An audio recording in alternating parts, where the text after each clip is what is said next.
ವೀಕ್ಷಕರೇ, ನೀವು ನೋಡ್ತಾ ಇರೋದು ಮುಳಬಾಗ್ಲು ನ್ಯೂಸ್ ಯೂಟ್ಯೂಬ್ ಚಾನಲ್. ಇಂಥ ಸುದ್ದಿಗಳು ನಿಮಗೆ ಬೇಕು ಅಂದ್ರೆ ಈಗಲೇ ಸಬ್ಸ್ಕ್ರೈಬ್ ಮಾಡ್ಕೊಳ್ಳಿ.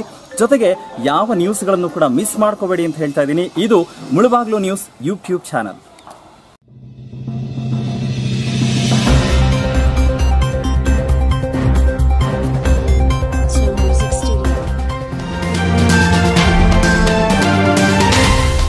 ಸಮಸ್ತ ನಾಗರಿಕ ಬಂಧುಗಳಿಗೆ ನಮಸ್ಕಾರ. ನಾನು ಈ ದಿನ ಇಲ್ಲಿಗೆ ತಮಗೆಲ್ಲರಿಗೂ ಆಕ್ಸಿಡೆಂಟ್ಸ್ ವಿಚಾರ, ರೋಡ್ ಆಕ್ಸಿಡೆಂಟ್ಸ್ ವಿಚಾರ ತಿಳಿಸಬೇಕಂತ ಬಂದಿದ್ದೇನೆ. ಎಲ್ರಿಗೂ ಗೊತ್ತಿರೋವಂಥ ವಿಚಾರನೇ.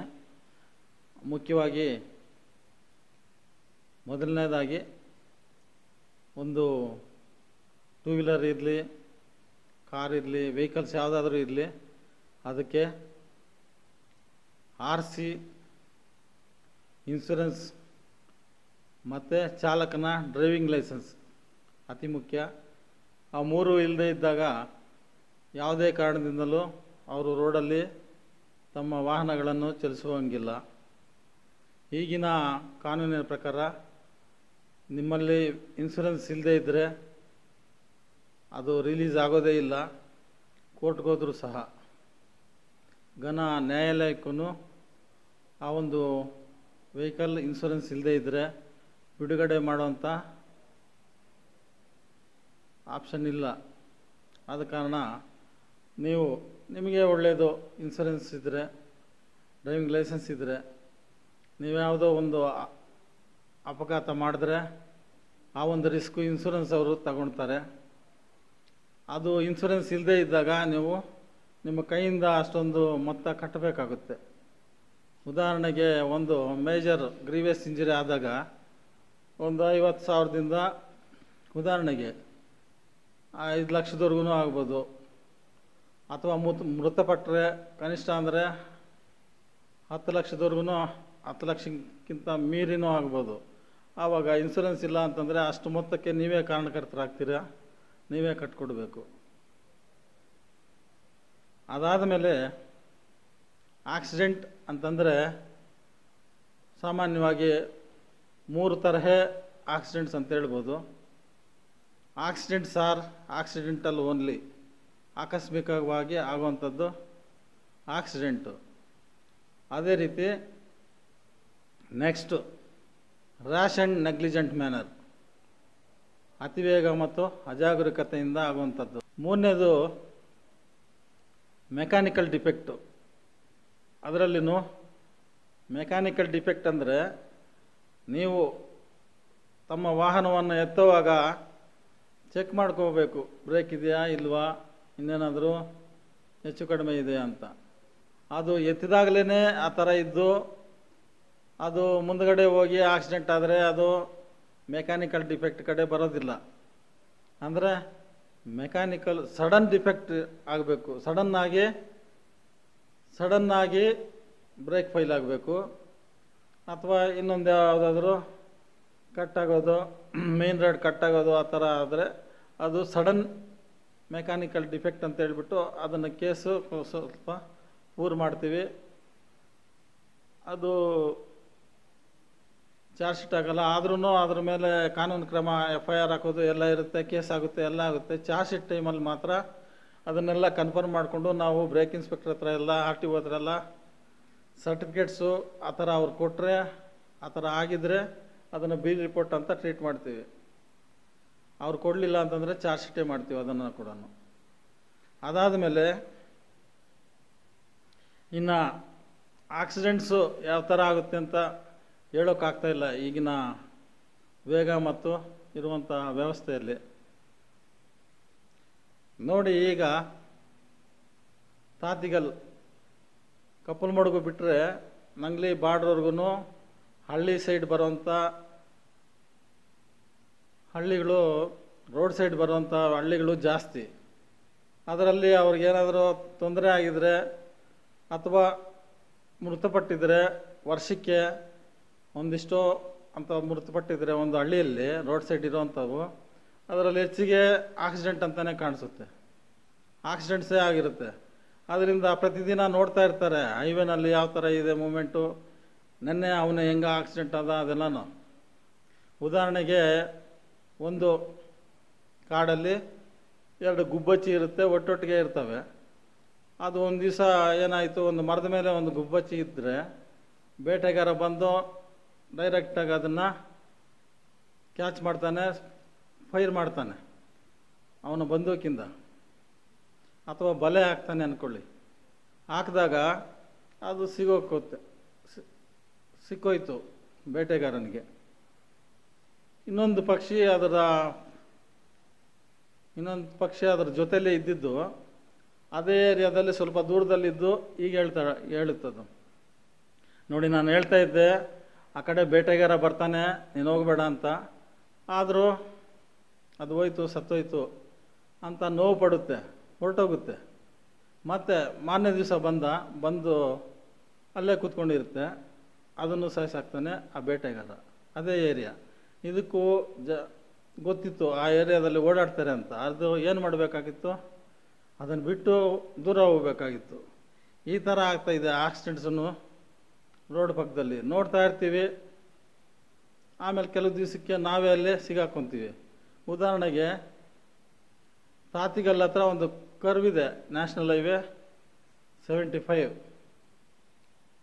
ಅಲ್ಲಿ ರೈತರು ಅಲ್ಲಿ ಕಷ್ಟಪಟ್ಟು ಏನೋ ಬೇಜಾರಾದಾಗ ಅಲ್ಲೊಂದು ಮೋರಿ ಇದೆ, ಮೋರಿ ಮೇಲೆ ಬಂದು 3 ಜನ ಕೂತ್ಕೊಂಡು ಎಲೆ ಅಡಿಕೆ ಹಾಕ್ಕೊಳ್ತಾ ಇರ್ತಾರೆ. ಎಲೆ ಅಡಿಕೆ ಹಾಕ್ಕೊಂಡು ಕೂತ್ಕೊಂಡಿರೋದು ತಪ್ಪಾ?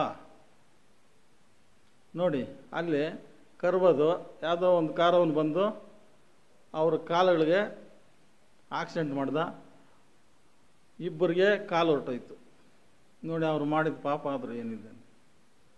ಈ ಥರ ರೋಡಲ್ಲಿ ಈ ಥರ ಇದ್ದೇ ಅಂತೇಳ್ಬಿಟ್ಟು ಇನ್ನೂ ದೂರದಲ್ಲೇ ಕೂತ್ಕೊಂಡಿದ್ರೆ ಏನು ತೊಂದರೆ ಇರ್ತಾ ಇರಲಿಲ್ಲ. ಅಲ್ಲಿ ಬಂದು ವಿನಾಕಾರಣ ಕಾಲು ಕಳ್ಕೊಂಡ್ರು. ಅದೇ ಥರನೇ ಟಮಕ ಹತ್ರ ಒಂದು ಸಾರಿ ಒಬ್ಬರು ಟೀಚರ್ ಮೇಡಮ್ ಬಂದು ಕಲ್ಲು ಮೇಲೆ ಕೂತ್ಕೊತಾಳೆ, ಒಂದು ಮರದ ಕೆಳಗಡೆ ರೋಡ್ ಪಕ್ಕದಲ್ಲೇ. ಇದೇ ಮುಳುಬಾಗಿಲಿನ ಒಂದು ಲಾರಿ ಹೋಗಿ ಆ ಅಮ್ಮನಿಗೆ ಡ್ಯಾಶ್ ಮಾಡಿ ಆಕ್ಸಿಡೆಂಟ್ ಮಾಡಿ ಕೈ ಅಲ್ಲೇ ರೋಡಲ್ಲಿ ಬಿದ್ದೋಯ್ತು. ಆ ಮೇಡಮನ್ನು ಹಾಸ್ಪಿಟ್ಲಿಗೆ ಕರ್ಕೊಂಡು ಹೋದರೆ ಅಲ್ಲೇ ಆ ಅಮ್ಮ ಮೃತಪಟ್ಟಳು. ಈ ಥರ ನಾನಾ ಉದಾಹರಣೆಗಳಿದೆ ನಿಮ್ಮ ಮುಂದೆನೇ. ನಮಗಿಂತ ಹೆಚ್ಚಿಗೆ ನೀವೇ ನೋಡಿರ್ತೀರ ರೋಡ್ ಸೈಡು. ಅದಕ್ಕೆ ಏನು ಬೇಕೋ ಆ ಥರ ಆದಷ್ಟು ಆ ರೋಡ್ ಸೈಡ್ ಬಿಟ್ಟು ಬೇರೆ ಕಡೆ ಇರಬೇಕು. ಅದೇ ಥರ ಹೈವೇನಲ್ಲಿ ದ್ವಿಚಕ್ರ ವಾಹನಗಳಿಗೆ ರಸ್ತೆ ಇದೆ, ವೈಟ್ ಪಟ್ಟಿ ಪಕ್ಕದಲ್ಲಿ. ಅವ್ರು ಏನು ಮಾಡ್ತಾರೆ, ಊರಿಗೆ ಹೋಗ್ಬೇಕಾದ್ರೆ 3-4 ಕಿಲೋಮೀಟ್ರು ಬಳಸ್ಕೊಂಡು ಹೋಗಬೇಕು ಅಂತೇಳ್ಬಿಟ್ಟು ರಾಂಗ್ ವೇನಲ್ಲಿ ಹೋಗ್ತಾರೆ. ರಾಂಗ್ ವೇನಲ್ಲಿ ಹೋಗಲೇಬಾರ್ದು, ಹೋದಾಗ ನಾವು ಕೇಸ್ ಹಾಕ್ತೀವಿ. ಆದರೂ ಅವರು ಅದನ್ನು ಉಳಿಸ್ಕೋಬೇಕು ಫ್ಯೂಯಲ್ ಅಂತೇಳ್ಬಿಟ್ಟು ಹೋಗ್ತಾರೆ. ಹೋದಾಗ ಎಕ್ಸ್ಟ್ರಾರ್ಡಿನರಿ ಕೇರ್ ತಗೋಬೇಕು. ಅವ್ನು ರೋಡ್ ಬಿಟ್ಟು ಫುಟ್ಪಾತಲ್ಲಾದರೂ ಹೋಗಬೇಕು, ಅಥವಾ ಕೇರ್ ತಗೊಂಡು ಹೋಗಬೇಕು. ಆ ರೈಟ್ ಸೈಡವನು ಸ್ಪೀಡಾಗಿ ಬರ್ತಾ ಇರ್ತಾನೆ, ಅವನ ರೋಡ್ ಅದು ಕ್ಲಿಯರ್ವೇ. ಇವನು ರಾಂಗ್ ವೇನಲ್ಲಿ ಹೋಗೋನು ಅದೇ ಸ್ಪೀಡ್ ಹೋಗ್ತಾನೆ. ಅಲ್ಲಿ ಸಡನ್ನಾಗಿ ಕಂಟ್ರೋಲ್ ಸಿಗದೆ ಅಲ್ಲಿ ಸುಮಾರು ಆಕ್ಸಿಡೆಂಟ್ಸು ಆ ಥರ ಆಗಿದೆ. ನಮ್ಮ SP ಮೇಡಮ್ ಅವರು ಬ್ಲ್ಯಾಕ್ ಸ್ಪಾಟ್ಸ್ ಅಂತ ಹೇಳ್ಬಿಟ್ಟು ಅವರ ಒಂದು ಕ್ಯಾಲ್ಕುಲೇಷನ್, 1 ಮೀಟ್ರಲ್ಲಿ ಒಂದು ಏರಿಯಾದಲ್ಲಿ ಎಷ್ಟೆಷ್ಟು ಆಕ್ಸಿಡೆಂಟ್ಸ್ ಆಗಿದೆ ಎಲ್ಲ ಹೇಳ್ಬಿಟ್ಟು ಪ್ರತಿಯೊಂದು ವಿಚಾರದಲ್ಲಿನೂ ನಮ್ಮ SP ಮೇಡಮ್ ಅವರು ಕೇರ್ ತಗೊಳ್ತಾರೆ, ಪ್ರತಿಯೊಂದು ಸಬ್ಜೆಕ್ಟಲ್ಲೂ. ಅದೇ ಥರ ಈ ರೋಡಲ್ಲೂ ಏನೇನು ಜಾಗ್ರತೆ ಬೇಕು ಅದೆಲ್ಲನೂ ವ್ಯವಸ್ಥೆ ಮಾಡ್ತಾಯಿದ್ದಾರೆ. ಎಷ್ಟು ಮಾಡಿದ್ರೂ ಆಕ್ಸಿಡೆಂಟ್ಸ್ ಕಂಟ್ರೋಲಿಗೆ ಬರ್ತಾ ಇಲ್ಲ. ಇನ್ನು ಮಿಕ್ಕಿದ ವಿಚಾರ ಎಲ್ಲ ನಿಮಗೆ ಗೊತ್ತಿರೋವಂಥದ್ದು. ಈಗ ನೋಡಿ, ಆಕ್ಸಿಡೆಂಟ್ಸು ಮೇಯ್ನಾಗಿ ಆಗ್ತಾ ಇರೋದು ಡ್ರಿಂಕ್ಸ್ ಮಾಡಿ, ಮತ್ತು ಮೊಬೈಲ್ ಯೂಸ್ ಮಾಡೋದ್ರಿಂದ ನಾನಾ ಥರ ಡಿಫೆಕ್ಟ್ಸು ಎಲ್ಲ ಗೊತ್ತು ನಿಮಗೆ. ಅದ್ರ ಜೊತೆಗೆ ಡ್ರೈವ್ ಮಾಡ್ತಾ ಮೊಬೈಲ್ ಯೂಸ್ ಮಾಡ್ತೀರಾ, ಅದರಿಂದ ಜಾಸ್ತಿ ಆಕ್ಸಿಡೆಂಟ್ಸು ರಿಪೋರ್ಟ್ ಆಗಿದೆ ನಮಗೆ. ಇದೆಲ್ಲ ನಿಮ್ಮ ಮೇಲೆ ನಿಮಗೆ ಸೇಫ್ಟಿ ಬಗ್ಗೆ ಇಂಟ್ರೆಸ್ಟ್ ಇಲ್ಲ ಅಂತಂದರೆ ಬೇರೆ ಯಾರು ಏನು ಮಾಡೋಕ್ಕಾಗಲ್ಲ. ಮೊಬೈಲ್ಸು ಸ್ಟ್ರಿಕ್ಟಾಗಿ ಪ್ರಾಹಿಬಿಟ್ ಮಾಡಿ. ನಿಮಗೆ ಫೋನ್ ಕಾಲೇ ಬಂದರೆ ಅದನ್ನು ಎತ್ಕೊಳ್ಳೋಕ್ಕೆ ಹೋಗಬೇಡಿ, ಸೈಡಿಗೆ ಬಂದು ನಿಲ್ಲಿಸ್ಬಿಟ್ಟು 2 ನಿಮಿಷ ಏನೂ ಆಗೋದಿಲ್ಲ. ನಿಮ್ಮ ಅಮೂಲ್ಯವಾದಂಥ ಜೀವನನೇ ಹಾಳು ಮಾಡ್ಕೊತೀರ. ಮೊಬೈಲ್ಗೋಸ್ಕರ ಸೈಡ್ಗೆ ಹಾಕಿ ಮಾತಾಡಿ ಆಮೇಲೆ ಮುಂದೆ ಹೋಗಿ. ಅದೇ ರೀತಿಯೇ ಡ್ರಿಂಕ್ಸ್ ಮಾಡಿ ಕೂಡ ಡ್ರೈವ್ ಮಾಡಬೇಡಿ. ಈ ಸಂದರ್ಭದಲ್ಲಿ ನಮ್ಮ SP ಮೇಡಮ್ರವರಾದಂತಹ ಶ್ರೀಮತಿ ಡಾಕ್ಟರ್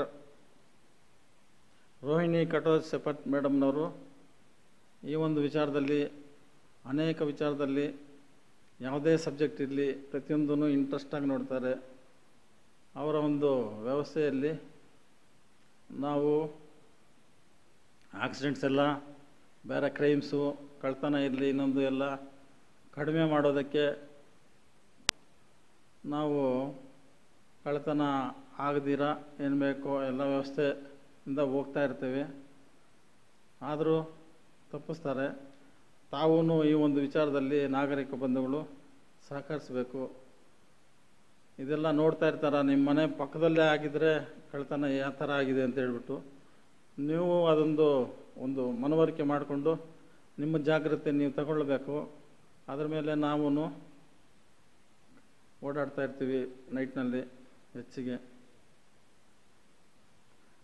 ಇದೇ ರೀತಿ ಈ ಒಂದು ವ್ಯವಸ್ಥೆಯನ್ನು, ಈ ಒಂದು ಅವಕಾಶವನ್ನು ಮಾಡಿಕೊಟ್ಟಂತಹ ಮುಳುಬಾಗಲ್ ನ್ಯೂಸ್ ಮಾಲೀಕರಿಗೆ ಈ ಮೂಲಕ ಧನ್ಯವಾದ ತಿಳಿಸಿ ನನ್ನ ಮಾತು ಮುಗಿಸ್ತೀನಿ. ಜೈ ಹಿಂದ್.